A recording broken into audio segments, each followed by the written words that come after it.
people because, you know, they're not too nice, right?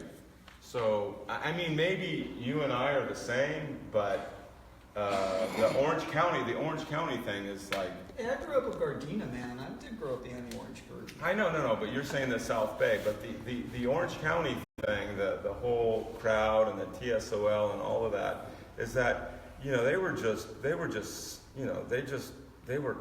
just wanted to rebel, you know? Mm-hmm. They were like done with, you know, all the music, and they wanted to get crazy, so... Rebel? They just want to beat the shit out of people. What do you That's Beat the shit out of people. yeah. When they started showing up at shows in Hollywood, it was, Remember when suddenly Mike I Ness could no got his longer ear- go out onto Got his ear the bitten pit. off. Yeah. Remember that, Stella? You got in that fight in LA? Who did? Mike Ness and some guy from some punk rock show in LA. They bit his ear off. Well, Mike He was notorious. Mike They Ness, really right? took Mike him Ness to would go to disaster. these concerts and he would like fight, right? Uh-huh. And he had this like, he could handle a lot of pain. Like he could like he would fight like 3 or 4 different people at the same time. Mm-hmm. So he's a different person than what you think, right? They would like be pounding and he'd get up. Yeah, I know why he didn't feel no pain. Why? yeah. No, people weren't doing heroin at that time. Okay. This was no, he wasn't doing heroin. Maybe later, but not at that time. Hey, I want to ask Joe a question. Or in Rock and the Pop Narcotic, you said something wrote about how Rolling Stone magazine hated the first Jimi Hendrix album. And they wrote this scathing review and really cut it to pieces. And then finally realized they had egg on their face and they had to change it. But Jordan apparently has seen It's actually on the Rolling Stone website. The original. Okay. They cop to it. Okay. It was probably after And Rock and 10 the Pop other Narcotic went to classical- the second edition. They said, okay, this story isn't going away. Carducci, We better man, just own up. got the- He had an effect. I don't know. I always take credit for Black Sabbath's getting a second wind, because when I wrote about them, they were a laughing stock pretty much. Ozzy was. I remember the when band they were that at people Mars knew. Studio when they were doing their comeback in like 1980. Well, that's the sort of some of those albums don't even have Geezer Butler on them, but I don't remember that specific thing. But in terms of Rolling Stone, there's some literature about Paul Nelson, who was the assignment editor for the review section, or at different times he was writing long essays of the main features on music. And I haven't read the new book about Jan Wenner, but I'm sure it's great. I mean, it's authorized, but the guy rips them to shreds, and he had no recourse apparently. And he ran cover. I don't think of him as the worst criminal, but he ran cover for the guy who formatted FM radio. And so, if you remember, 74 was about the last time you heard anything good on FM commercial rock radio. To where in 74 you could have seen Mahavishnu Orchestra on ABC television, in concert or something equally as interesting. And in 75 they weren't even a band anymore. There was the bottom dropped out of the arena rock. That got sort of lobotomized and became. Hey Joe, I agree children. with you, but I heard the Meat Puppets on K-Rock the other day. Now, yeah. Well, the other thing was freeform radio was dead Back too, then, right? yeah, but It wasn't even freeform, but it was a place you would hear the new releases.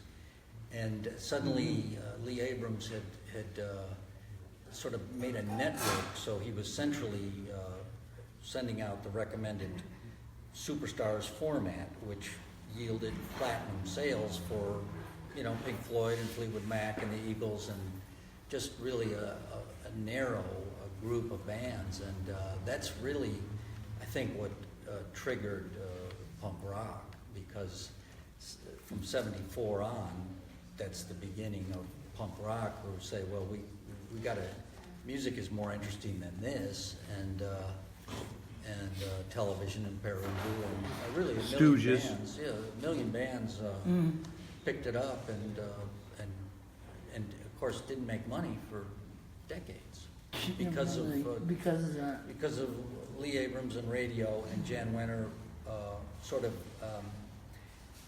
as the main press organ, painting what was being done as if it was still rock and roll, and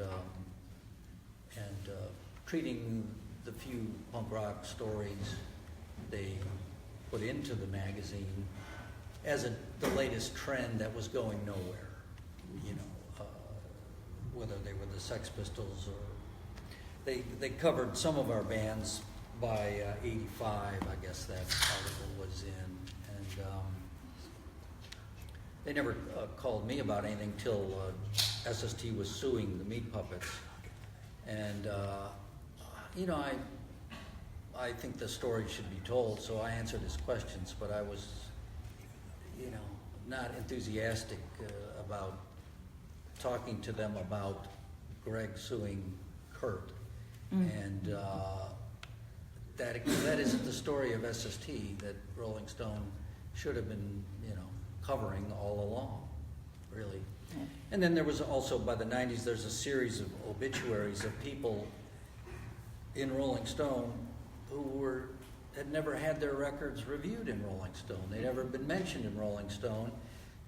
Ricky Williams and you know, just a bunch of people. Will Shatter comes to mind, and it's almost like they didn't earn the right to print an obituary of those people, in my mind. And when people share Rolling Stone top 50 guitarists or whatnot on Facebook, I never share those, because I don't think the music should go through the Rolling Stone magazine filter, even if it's his son running it now, and he's, you know, not involved. But, so I maintain that hobby horse, and I like to work it every chance I get. Hey, Steve, we got over the past few days got into some stuff about your ideas on why the black audience didn't accept Jimi Hendrix, and a lot of a lot of the early bands in that realm, and that, because you were in one of them. Yeah, well, we had Motown. No, we had Motown. Listen, we had Motown, Cat. Remember? And nobody cared. Black folks didn't care about, you know, rock. We had Motown. The greatest music, I think, in the black culture ever. The stuff that's going on now, but Motown is the greatest period of black music culture in the history of this world. And so when you have that, and then you bring in the rock, black folks couldn't relate to that. They couldn't relate to that at all. And, you know, as far as Hendrix goes, white people made Hendrix. You know, it wasn't until Band of Gypsies came out and they had the funk, said, yeah, you know, Hendrix, yeah, we like the funk, you know. But, and even Hendrix said, he said, where are the black people on the shows? He said that he wanted to bring all these people together. And you got to understand, this was during civil rights times and stuff, so it was kind of a funny time for him. And then he got involved with the Black Panthers because he wanted to be more accepted with black folks. Then he went and played in Harlem to help some, I think, a boys club or something, and he pelted him with junk and booed him. You know, so we never really cradled rock. You know, when I was a kid, I was talking about Little Richard to a friend of mine, and they said to me, these black girls said, well, he's just a fag. That's what they said. He's just old fag. So we never really cradled rock, ever, until way later. You know, a few of us in the hood, we would like just get together and jam, and we'd play rock and all loud and get all high and stuff. But it just wasn't the music that black folks wanted to accept as theirs. And it was a lot later. I mean, I had a band called Night Watch, and I was signed to Whitfield Warner Brothers.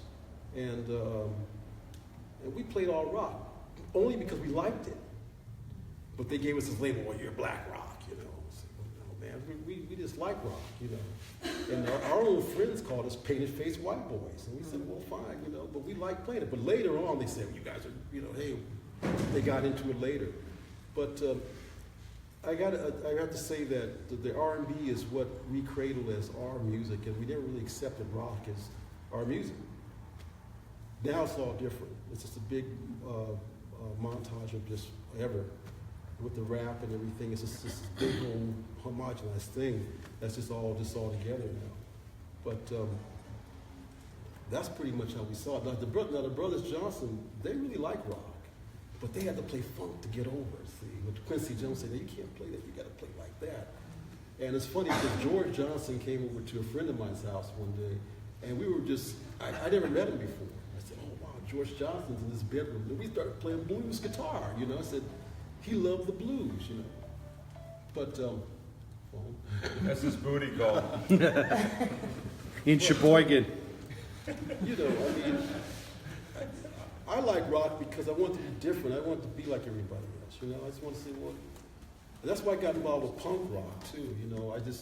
I went to some shows and I said, I got tired of that whole rock scene. The Starwood, because we used to play the Starwood all the time. My band opened up for Van Halen and Aerosmith. And there were huge gigs, you know, it was incredible. But I got tired of all that scene because it was this big industry thing. So I walked down the Blackies one night and I saw the Gears. I said, holy shit, let's check this out. And I went another week and I saw Cat's band, the Silencers, and Cold Blue, and I said, wow. But I noticed one thing about them. They, the way the guitars and the voices were mixed, it wasn't right. And I always thought I could be a sound tech. I guess I'm getting off the point subject. No, I'm keep kind of going. like telling you how I got involved with you all. No. But anyway, I said, well, this is, you know, I thought that it should be, I like the energy and the spirit, but I couldn't hear the words. So I said, oh, I can mix as good as this guy. And so I started hanging out, and I met Randy Stadone. And he hung out with the Alley Cats, and they took me on tour with them, and I became the sound tech. And I always wanted to express that music to people with the loud guitar, but the vocals. So you have the guitar here and the vocals right there. You can hear it all. You have the guitar. You feel the feeling of it. And that's kind of my claim to fame. We worked at the Anti-Club. I met all the bands, and I started working after the Alley Cats, the Flesh Eaters, and it just kind of went on. Red Devils, Suburban Lawns. Wow. The Hell Tours. Then I did 6 shows with the Black Flag. Actually, Greg Ginn came to me and he said, we were at a party. It's funny. We were at a party in Hermosa Beach, and the Alley Cats were playing. And he said, you work with Randy? And he said, yeah. Will you work with me? I said, yes. And I got all excited. So I did 6 shows with those guys. But I couldn't keep working with them because it was too communal for me. No, really. And the way you travel I couldn't do it. I wouldn't be sitting here right now if I would have did those tours with you guys, man. I couldn't have handled that slave boat, these slats, and you laying up there. It was insane because Tom Tricoli said, come on, go with this man, we're gonna have a great time.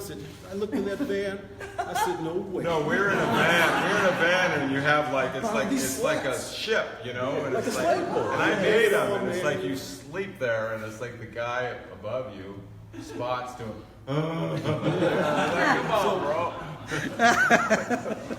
My problem is I didn't drill a hole for you to. Yeah, I couldn't do that. Because I did one trip with Black Flag going to, we went to San Diego, Adams Street Theater, and I remember Chuck was driving, Greg was in the front seat, and then I was in there with Kira, and Bill was there, and Henry was there. We're sitting up like this. Oh shit, I can't handle it, man. It was just too tight for me. So we went to some record store and he did some record thing. And then at the time, my girlfriend Renee came up with my El Camino. She wrecked my car, but I was so glad she brought it up because I was able to have some type of breathing space, you know.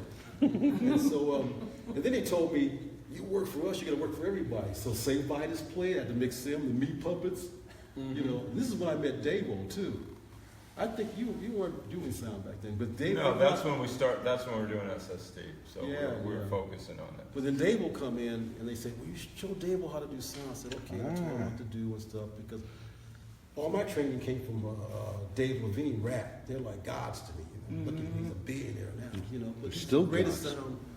He's the greatest sound man in the world. And that's how I got going. That's how I got involved with Spot's the that. greatest sound man. Well, yeah, he. Yes, but I'm talking about live sound is different than recorded sound. You know, because recorded sound you can take a lot of hours and you can do all you can take. But live you gotta have the shit on the money, or you're gonna get screamed at. You know, Watt screamed at me a couple of times, and when I worked with Devo, but Jerry Cassell never screamed at me, so it was good. You know, but he was always getting pissed off. You know, but Watt. So Steve, do you Yes. think that rap is like punk rock now? Do you think that rap? Yeah, is it like, possibly is because it's creative music. These folks wanted to make their own. So see what happened was the grunge came in, so they made this rap thing. They made the rap music. This is our own music. It was their own cradle. This is our music, you know. So yeah, probably so. I think so. rap's like punk rock now. No. Yeah, I guess so. But I'm never really. But all the tape looping and stuff. I'm a musician. I want to play, you know. I think when Ron Carter did bass on somebody's rap song, that changed me. I said, holy shit, you know. He played on some rap song. I don't know if anybody knows what song he played on, what record. Public Enemy, I think. No. Yeah, Public Enemy. Public Yeah. Enemy. Yeah. That was huge. I thought, and I said, wow, there's a place for a real instrument. And then it started changing, and bands started playing. Beastie Boys, right?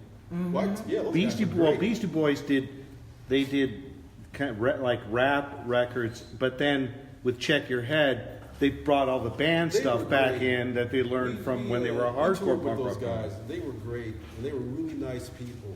band. And the other transitional band that we haven't touched on is Bad Brains too. I don't know Oh, yeah. what Bad happened when Brain, you see, first they saw were the a Bad punk Brain. band. Yes. Bad Brain, they were a serious But I mean, they- fusion band. Yes. They knew music really well, so they knew how to present themselves as punkers because they were all pissed off. They're black, they was mad, and living in Washington D.C., one of the worst cities in the country, I think. And they were just pissed off, so they were able to come up with this thing. But they were fusion R&B blues players. They were tight musicians.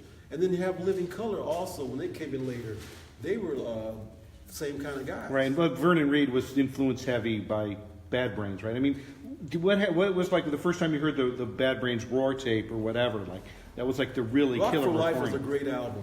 And Rick Ocasek produced it. That's a great album. Yeah. What about you? What about you, Spot? Because you hung out with you were here when like Bad Brains came to town or whatever. No. Kind Nah. of.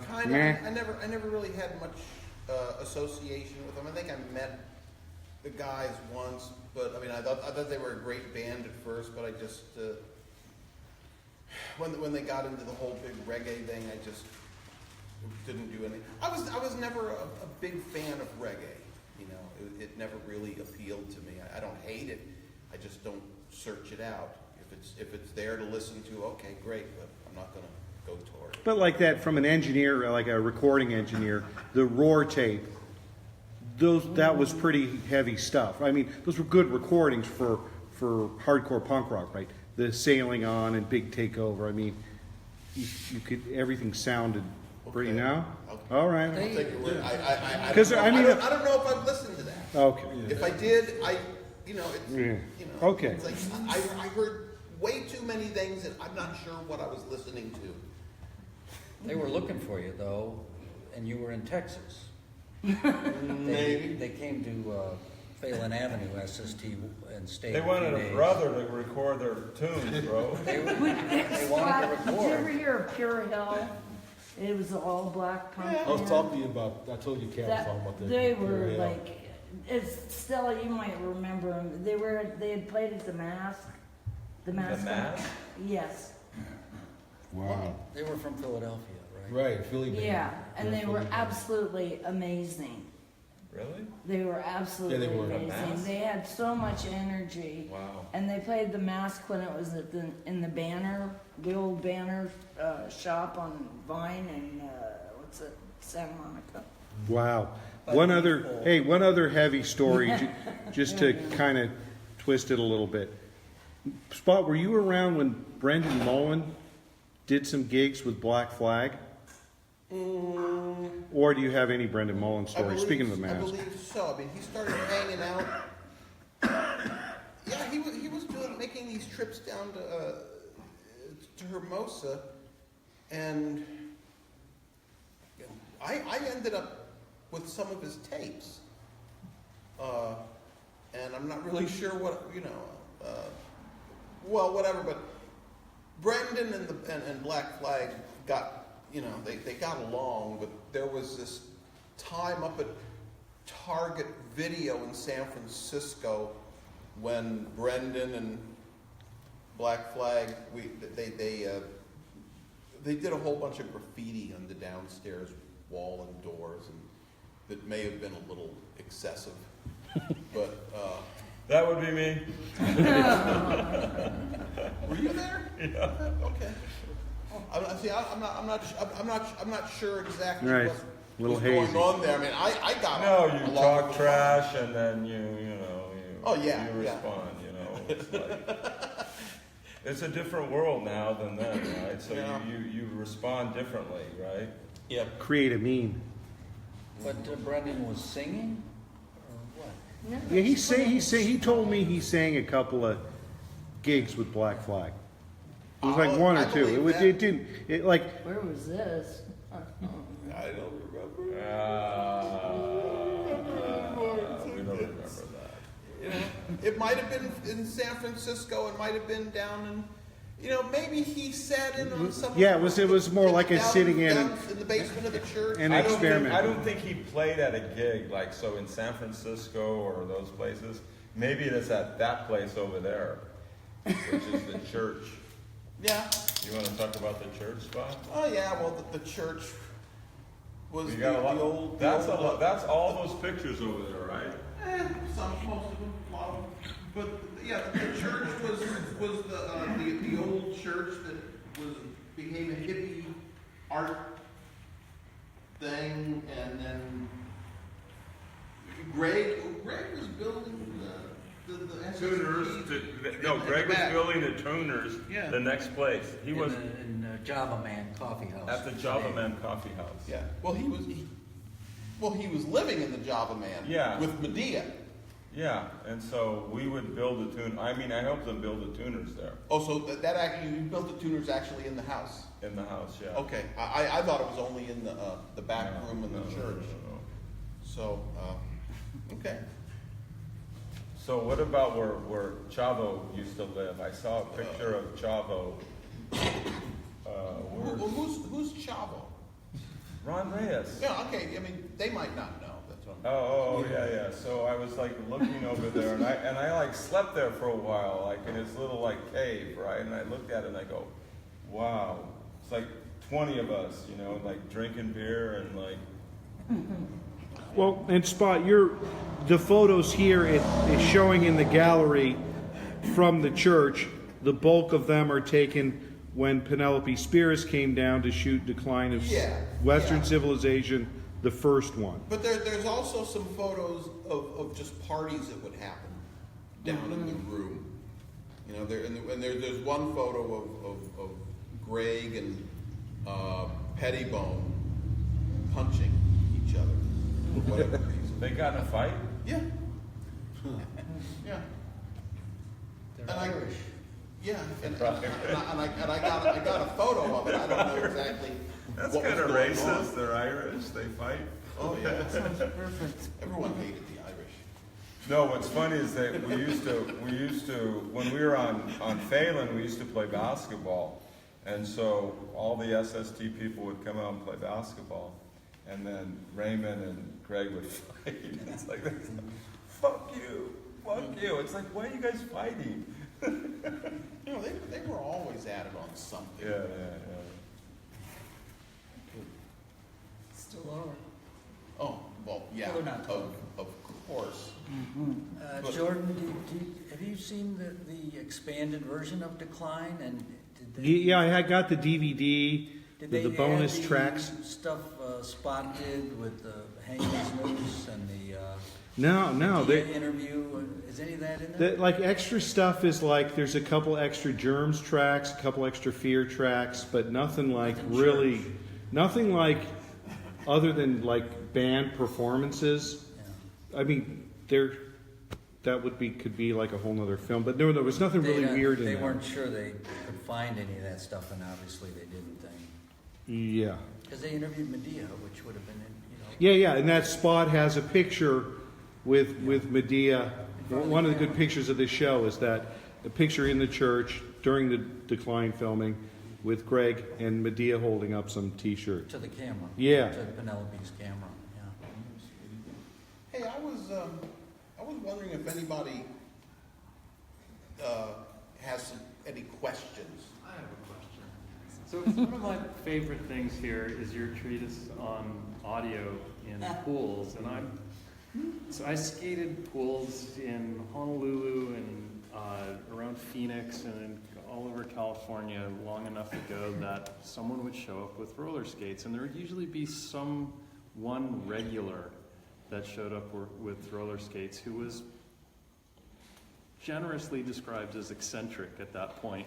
This is early to mid and late 80s. Well, I probably last saw someone skating a pool on roller skates in like 1986. Did you skate vertical? Yeah. And how many people were doing it, and what was that world like? Because we would just be completely mystified by these guys showing up doing two-handed hand plants, Well, and then just disappearing into the woodwork, never to be seen elsewhere. well, I started in '77 when the first roller skate rental shops started popping up, and arguably, Wild Wheels in Hermosa was the first. Even though, what was it, street skates or cheap skates? Cheap skates. Cheap skates, yeah.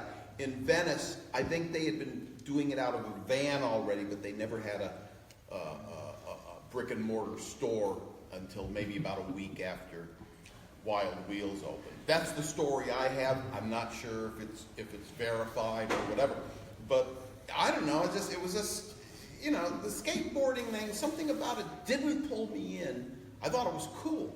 Because as like 10, 12 years before that as a kid, I was on like an old Makaha board with the clay wheels and that. And I don't know what it was. It's just the roller skating thing. I was down by the Strand. I could get away from the studio where sometimes I wasn't having the best time in the world. And just kind of enjoying my life. The other thing is, you might want to explain what the Strand is for people that haven't been to Hermosa. Well, the Strand is this boardwalk, cement. Cement, Right yeah. there where he's on his skateboard up there. I mean, on his. Yeah, and it was just a walk that went for miles Along the beach, so you could Yeah, just along the roll as far as you Yeah. needed to. Yeah, One side was the beach, the other side was storefronts. Yeah, exactly. Some places houses.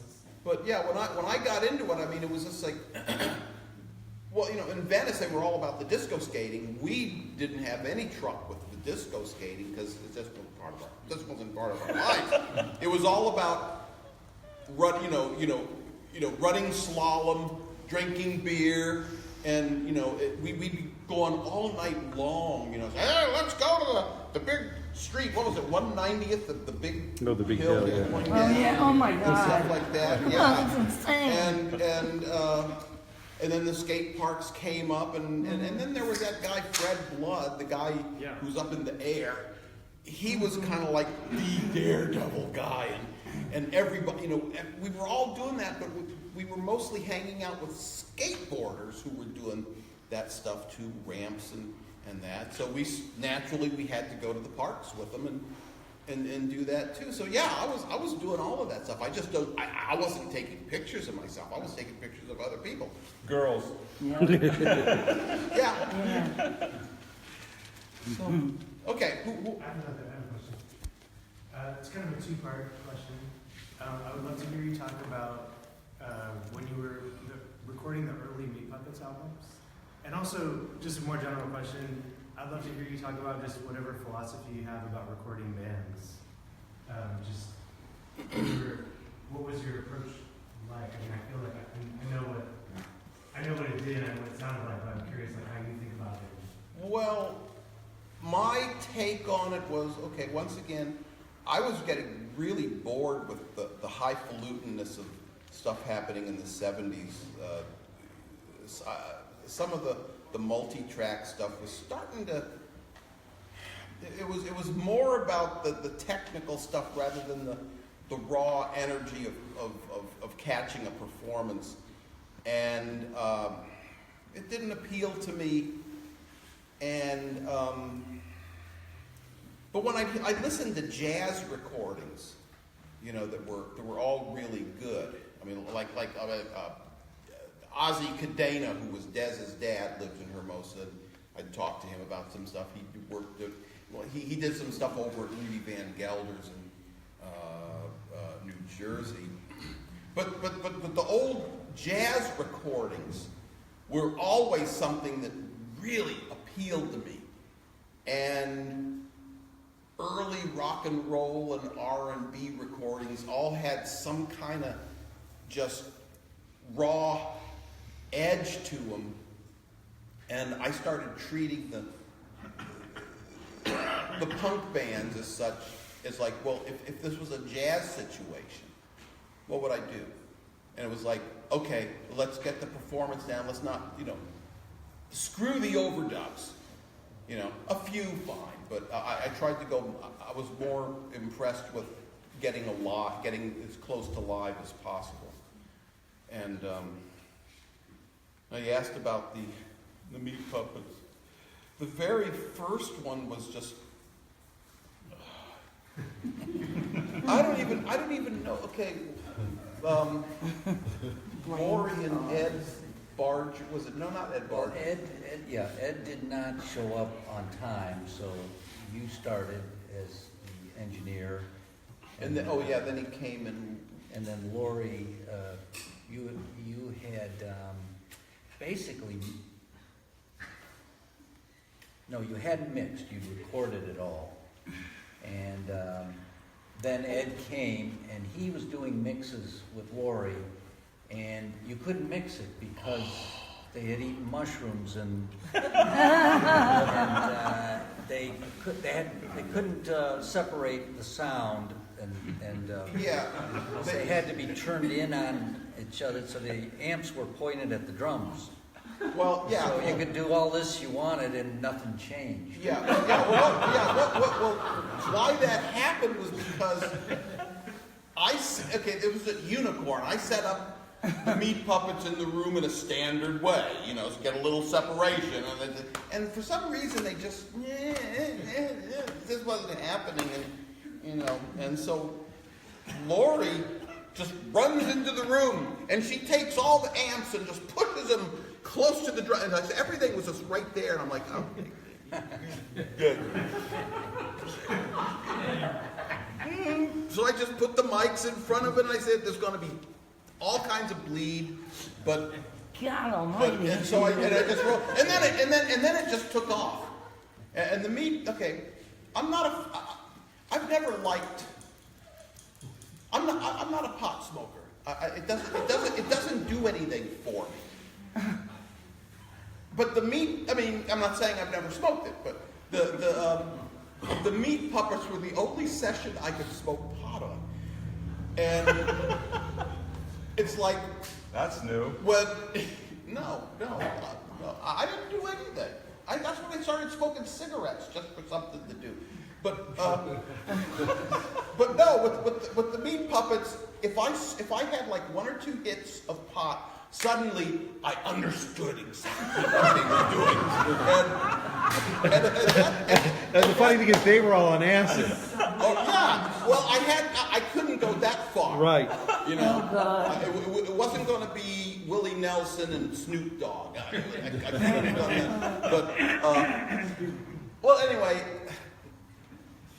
Yeah, so it was just this absolutely, totally imperfect recording that they tried to fix. And they literally spent 24 hours trying to mix one song. Yeah, they were basically just listening on good speakers, you know. And Ed Barger had produced I can't even imagine Devo early recordings in Ohio. So he knew what he was doing, but he was also a big pothead, and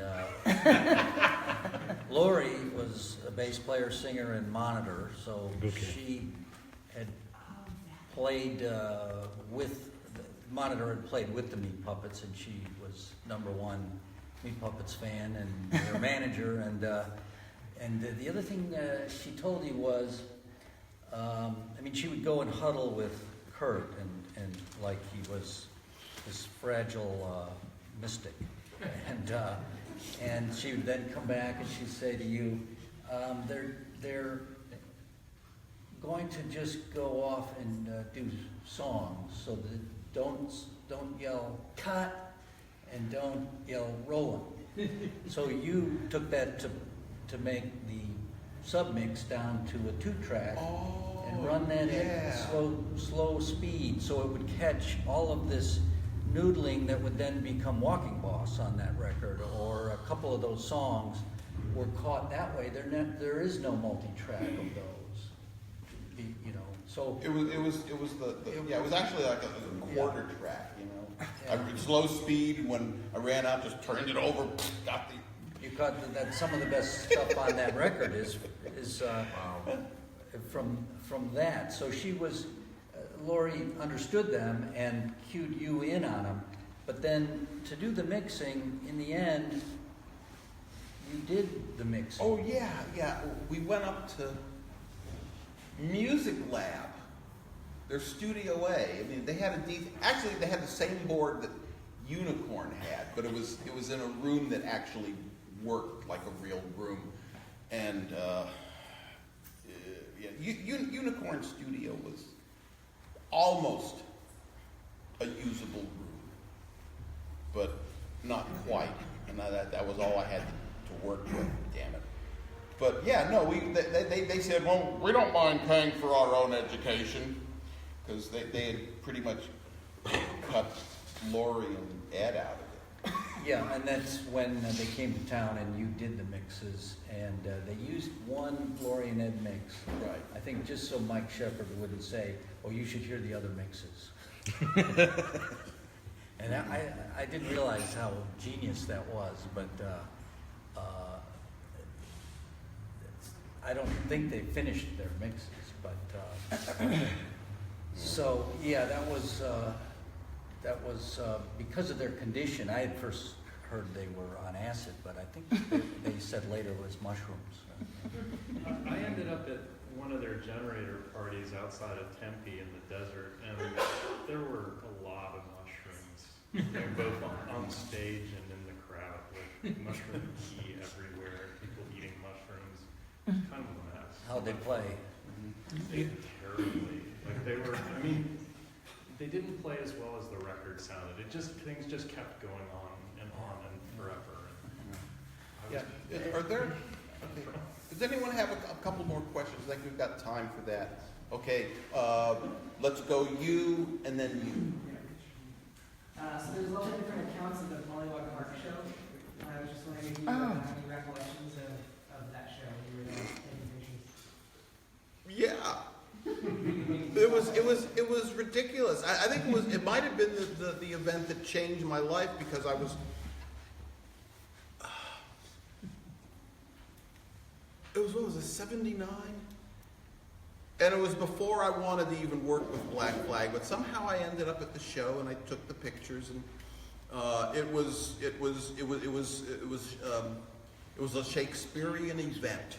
I'll put it that way, of how parents got afraid and said, let's get the kids out of here. No, leave the cooler. Let's get the kids out of here. And it was just all hell was breaking loose. And the Rick, the guy who promoted the show, I mean, he has a lot of things to tell.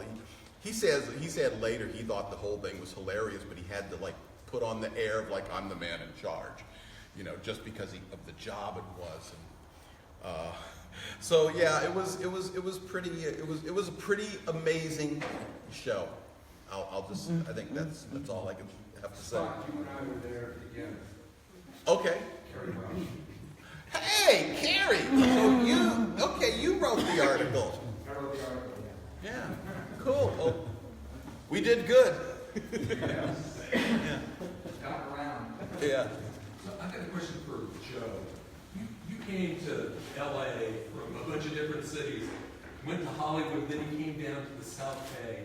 Was there ever a time when you realized that it was different somehow than the rest of the messy suburbs in LA? There was something happening?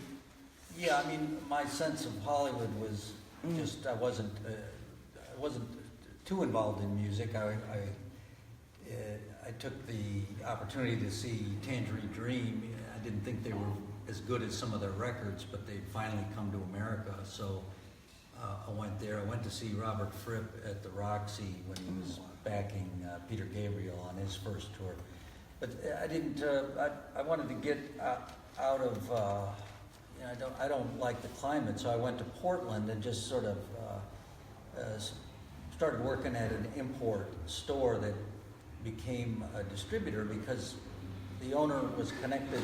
He knew rough trade in England, and Portland was very small, but it had some good punk bands. And I saw the first Wiper show, and they were going to do some of their things, but they were very, Greg and Chuck would call their attitude reactionary. They get their paranoia up before, and it would interfere with getting anything done, and trusting anybody outside the band to do something and to help get something going. So as we built that into a distribution, we moved it to Berkeley, and as we developed, I thought we should be moving to LA because I knew about Rodney and I knew about Slash and I knew about the media that you could count on in Los Angeles, and